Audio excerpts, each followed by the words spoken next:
नमस्कार, मैं मुकेश पंडित। राहुल गांधी फिर एक बार यात्रा शुरू करने जा रहे हैं और राहुल गांधी की ये यात्रा 26 जनवरी 2025 से शुरू होने जा रही है। राहुल गांधी ने इस यात्रा को जो नाम दिया है वह नाम इस प्रकार है, जय बापू, जय भीम, जय संविधान का नाम राहुल गांधी ने दिया है। राहुल गांधी इस नाम के तहत या इस नाम के द्वारा देश के दलित, पिछड़ा वर्ग व अल्पसंख्यक या स्वर्ण जाति में या सामान्य जाति में जो आर्थिक रूप से पिछड़े लोगों को साधने की कोशिश कर रहे हैं।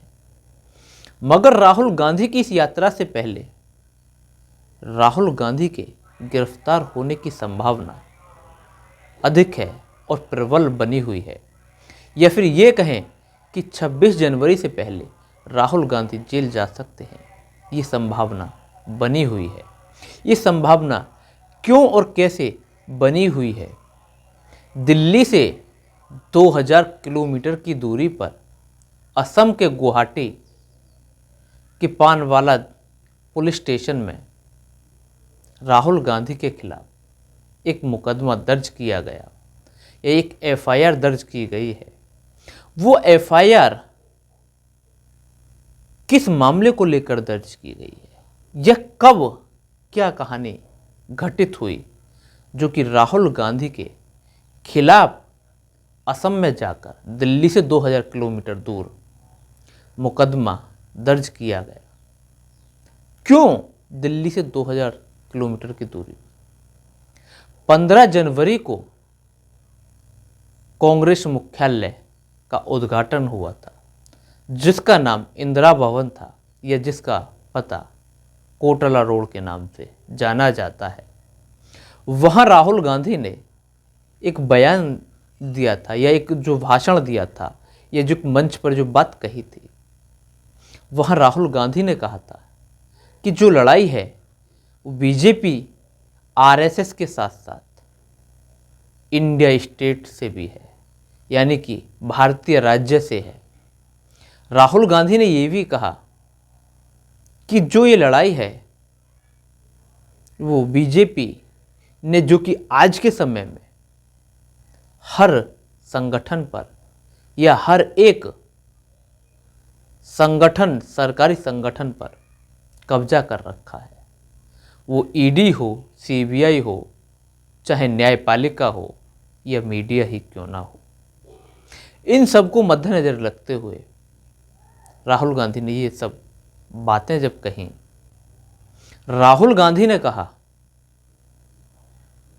तो उसको लेकर बीजेपी के खलबली होने लगी और बीजेपी की तरफ से या जो कि बीजेपी के जो मुख्यमंत्री असम के हेमंत विश्व शर्मा हैं, जो कि अमित शाह हेमंत विश्व शर्मा को योगी के मुकाबले खड़ा करना चाहते हैं और खड़ा कर रहे हैं। उसी असम से हेमंत विश्व शर्मा के क्षेत्र से या उनके राज्य से या राज्य में राहुल गांधी पर मुकदमा दर्ज किया गया। मुकदमा भी किन धाराओं में दर्ज किया गया? अनुच्छेद 152, अनुच्छेद 157, 1D के तहत भारत की संप्रभुता, अखंडता के मद्देनजर राहुल गांधी पर मुकदमा दर्ज किया गया और आरोप लगाया गया कि राहुल गांधी अलगाववाद को बढ़ावा दे रहे हैं। अगर राहुल गांधी देश की अखंडता के साथ खिलवाड़ कर रहे हैं या अलगाववाद को बढ़ावा दे रहे हैं, तो फिर तो आर्टिकल 12 के तहत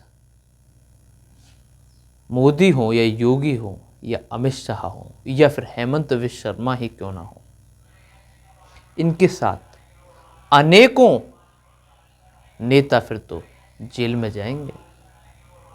जिस तरीके से राहुल गांधी के खिलाफ गैर जमानती वारंट जारी किया जा रहा है।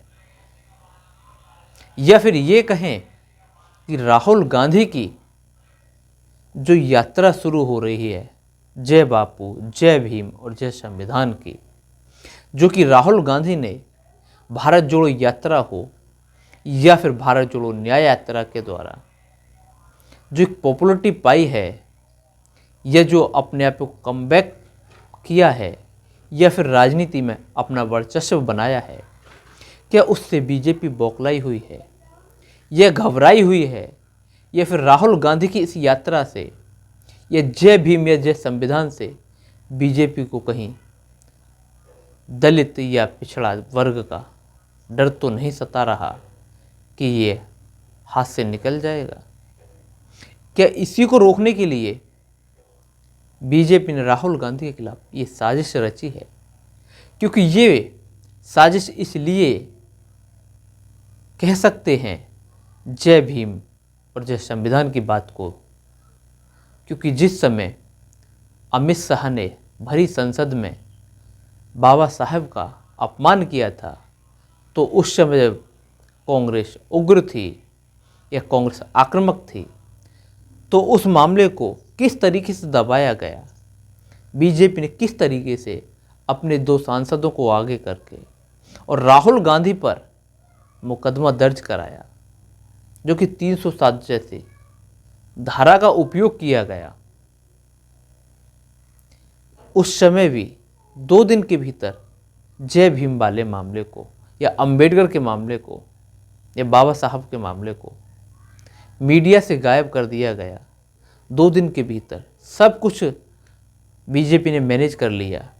क्या राहुल गांधी की इस यात्रा को रोकने के लिए ये सब कुछ मैनेज किया जा रहा है, या फिर मानसिक रूप से प्रताड़ित करने के लिए या मानसिक रूप से परेशान करने के लिए ये सब किया जा रहा है कि दिल्ली से 2000 किलोमीटर दूर आने और जाने से क्या परेशान किया जा रहा है, या फिर जो कि एक भारतीय राज्य या इंडिया स्टेट की जो बात आती है, जो कि संप्रभुता और अखंडता की जो बात आती है, अगर जब ये राहुल गांधी के खिलाफ हो सकता है, तो फिर बीजेपी के नेताओं के साथ क्यों नहीं, जब वो बटने और कटने की बात करते हैं, जब वो ठेलियों पर नाम की बात करते हैं, जब वो 20 या 25% की बात करते हैं,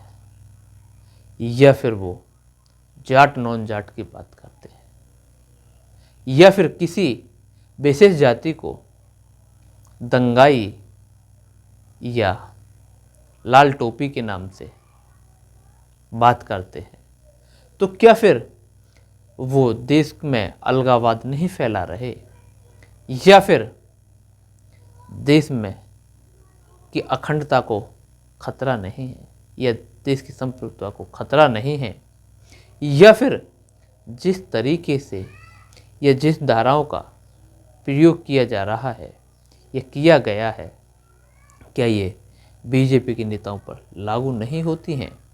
या फिर जब ये राहुल गांधी पर हो सकता है, तो देश के आम नागरिक के साथ क्या होगा? उस पर तो कभी भी कहीं भी मुकदमा दर्ज हो सकता है। राहुल गांधी पर राजद्रोह जैसा मुकदमा अगर आप दर्ज कर रहे हो, या राहुल गांधी पर जब राजद्रोह लगा रहे हो, तो फिर बीजेपी के नेताओं पर नहीं लगेगा। या फिर ये कहें कि जिस तरीके से ये जो बात राहुल गांधी ने कही थी, तो ये जो राहुल गांधी ने जो कहा है, ये आज से नहीं, ये नेहरू के समय से चला आ रहा है। नौकरशाही सरकार के इशारे पर या सरकार के फेवर में काम करती आई हैं और देखा गया है। नेहरू के समय से और आज तक नौकरशाही सरकार के फेवर में रही है और सरकार के इशारे पर काम किया है।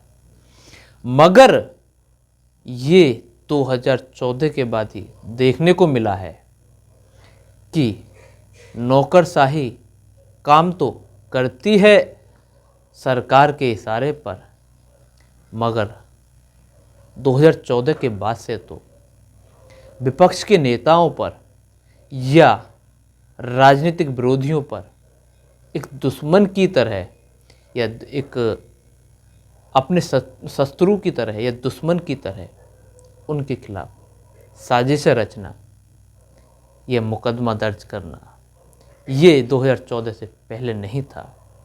2014 से पहले एक भरी संसद में अटल बिहारी वाजपेयी ने चाहे नेहरू पर तंज कसना हो या फिर लालू यादव ने अटल बिहारी वाजपेयी पर तंज कसा हो, यह भरी संसद में चटुकले या मजाकी अंदाज में टिप्पणी की हो, तो विपक्ष की टिप्पणी पर सत्ता पक्ष शालीनता के साथ हंसता रहता था।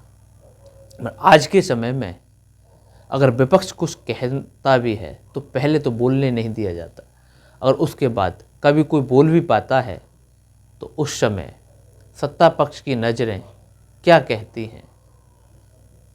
क्या यही है देश का लोकतंत्र?